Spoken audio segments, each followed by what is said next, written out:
gente, a mãe chegou. Como é que vocês estão? Olha, eu queria cantar um trechinho de uma música que será que vão me processar se eu fizer isso assim? Vai no contrego, enfim, cantei só um trechozinho pra não pararem o meu vídeo aqui no YouTube e eu não receber processo.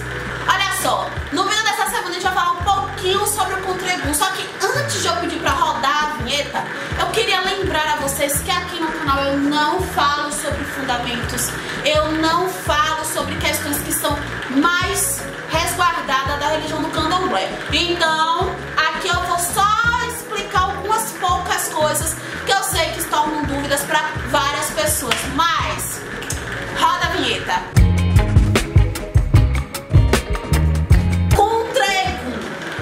A primeira palavra todo mundo sabe o que significa, ela é contra. E Egum, o que é Egum? Olha só, eu vou utilizar algumas nomenclaturas aqui no vídeo, muito focado, muito ligado ao espiritismo kardecista, principalmente porque eu tive uma trajetória no espiritismo kardecista focando no evangelho no lar, né, principalmente nesse contexto. E aí eu queria até convidar vocês para que no final desse vídeo vocês assistissem um dos primeiros vídeos que a gente colocou aqui no canal. E quando eu digo a gente, eu tô falando de mim, de Jéssica. Porque Jéssica, ó, broca aqui no canal. Eu amo Jéssica, uma grande amiga.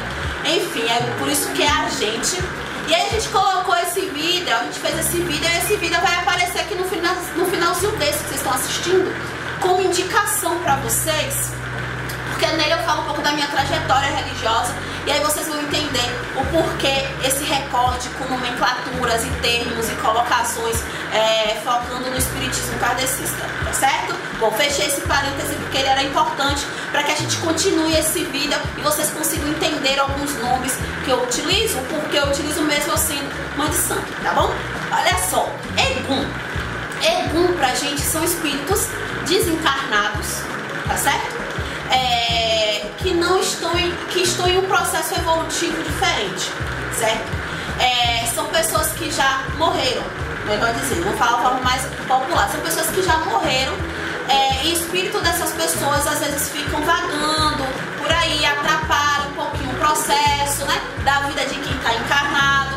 Então assim, mas porque fulano de tal sempre foi uma boa pessoa e agora assim, não importa se foi uma boa pessoa, a energia em si, do fato do espírito estar aqui, às vezes está querendo ajudar e não consegue, porque está em outro processo, em um novo processo do pós-desencarne, da pós-morte, acaba atrapalhando a vida de quem está aqui encarnado, vivendo esse plano físico, entende? Então os Eguns, eles estão localizados nesse contexto. Eu tô explicando, gente, de uma forma bem popular, tentando ser o mais didática possível, porque eu sei que vão ter pessoas que entendem de outra forma, podem dizer que eu poderia falar de outro jeito, mas eu quero tentar trazer uma comunicação que seja acessível para todo mundo, em forma de entendimento mesmo, tá? Desculpa. Então o que acontece? Quando uma pessoa desencarna, o espírito, né? Uma pessoa morre, falece, o espírito sai do corpo e ele precisa ser encaminhado para um lugar de luz, né? Ele pode ir por livre, espontânea vontade, ele pode não encontrar esse caminho para poder seguir para esse lugar de aprendizado. Depois a gente fala para onde é que os espíritos vão, depois que desencarnam, tá bom? Não é a pauta para esse vídeo. E às vezes eles ficam vagando por tantos anos aqui, eles desencarnam, ninguém cuida desse espírito que morreu, né?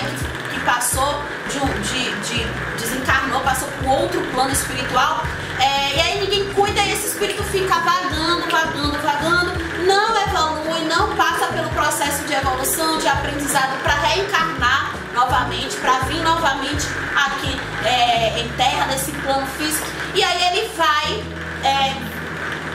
vivenciando processos, adquirindo novas energias diferentes, e ele acaba atrapalhando e vagando realmente por esse plano físico carnal. E assim, como eu falei, né? Porque fulano era uma boa pessoa e aí não é possível que vai atrapalhar. Pode acontecer sim, porque se esse espírito não foi encaminhado para um lugar de luz, não foi bem levado, ele vai ficar vagando por aqui. Mas tem também os espíritos que desencarnaram e que não eram tão boas pessoas assim, né?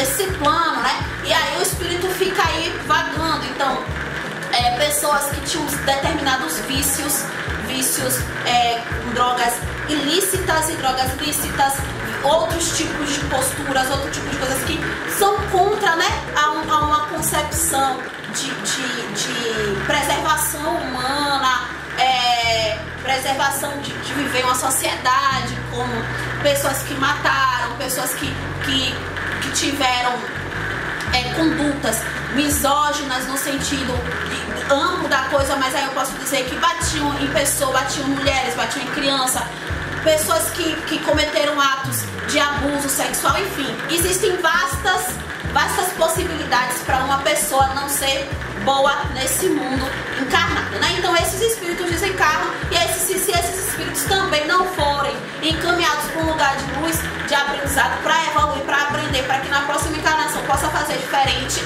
esses espíritos ficam vagando e atrapalham a vida de todos nós que estamos por aqui, atrapalha a vida da família, dessa pessoa que desencarnou, que morreu, que faleceu. Então assim acaba, né, trazendo todo um processo de atrapalhar, e assim é complicado, é delicado. Existem coisas que a gente pode fazer no candomblé para poder encaminhar esses espíritos, logicamente, mas basicamente esses espíritos que não vão para um lugar de aprendizado de luz ficam vagando por aí, e aí a gente chama esses espíritos de eguns.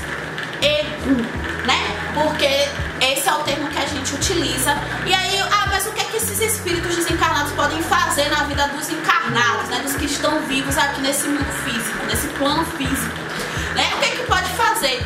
Tem gente que pode deprimir, situações financeiras podem ficar difíceis, tem gente que tudo trava, a vida trava, tem gente que começa a ter hábitos que não tinha, então de beber, de fumar, de fazer isso, de fazer aquilo que não fazia. Isso tudo pode ser interferência assim, energética desse egum que está por perto, certo?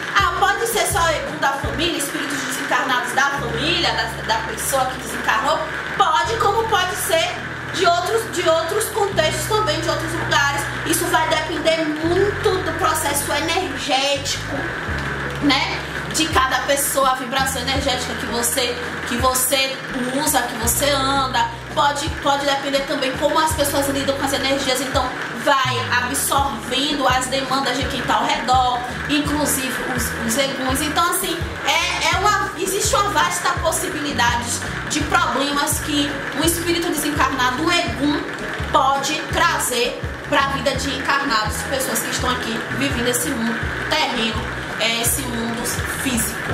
E aí o contra-egum é utilizado para afastar esses espíritos, porém não é todo mundo que pode utilizar um contra-egum, principalmente aqueles de braço, né? Que normalmente todo mundo vê os de braço, mas existem outros recortes aí de fundamentos na nossa religião que a gente utiliza também o contra-egum, mas em outros contextos, em outras partes do corpo, e é para afastar. Mas não é todo mundo que pode usar, de fato, não é todo mundo que pode usar. Quem usa é quem é da religião, que passou por alguns preceitos, e aí vai depender da orientação do sacerdote, né? Do pai de santo, da mãe de santo, se essa pessoa vai usar, se tem que usar dentro dos nossos fundamentos.